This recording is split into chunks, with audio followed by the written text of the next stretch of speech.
Ese ujya utekereza uburyo bwo kubika amafoto yawe cyangwa se amavideo n'ibindi bintu byinshi kuri internet ariko ukabura igisubizo?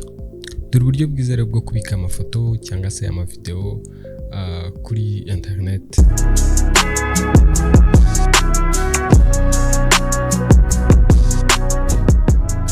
Jya guhitiramo uburyo bubiri aribwo ushobora kuba wakoresha uburyo bwizewe cyane kandi butangiza amafoto yawe cyangwa se amavideo yawe ngo atakaze karite igihe wayaploadinze kuri internet. Uburyo bwa mbere ntabwo uhitiramo no gukoresha application yitwa Google Photo. Buri email ya Gmail igira ububiko bungana na giga 15. Ushobora gukoresha iCloud cyangwa se ugakoresha OneDrive, it's okay. Ariko uburyo bwiza bufite ububiko bwinshi nuvuga ngo OneDrive na iCloud zigira ububiko bungana na 5GB, giga 5.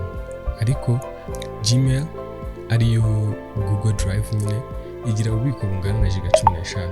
Urumva ko bwo burahagije. Kandi ikindi benshi muri mwe mufite ama-email arenze. Uvuga ngo niba ufite email ebyiri ufite ububiko bungana na giga 30 z'ubu, urumva no ububiko buhagije.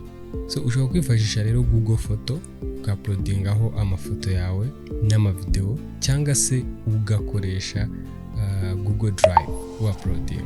Wahitamo uburyo wumva bwakorohera kuko bwose numva bworoshye. Ikintu cyo gisabwa ni ukwestaramo muri telefone yawe Google Drive cyangwa se Google Photo.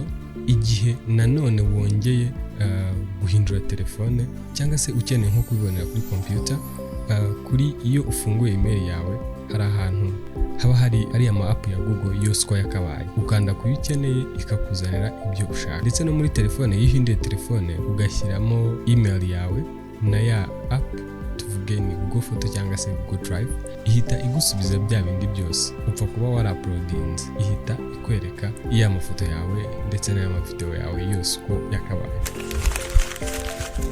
Ubundi buryo ushobora kwifashisha ni ukuyaploadinga kuri YouTube ariko noneho ukabigira private aho kugira ngo ube public, ukabigira private. Iyo uploadinze ikintu ukakigira private, uvuga ngo ni wowe gusa ukireba, ntabwo gishobora kujya kuri internet ku buryo abantu bose bakireba.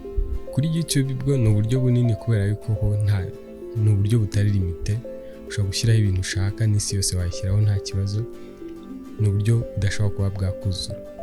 Ariko uburyo bwizewe cyane bwo nakubwiraga ni buriya buryo bwo kwifashisha Google Photo cyangwa se Google Drive. Biroroshye. Icyambere ni uko wowe ubyumva muri wowe ko ari ibintu byoroshye. Wibuke gukora subscribe kugira ngo dukomeze twungurane ubumenyi.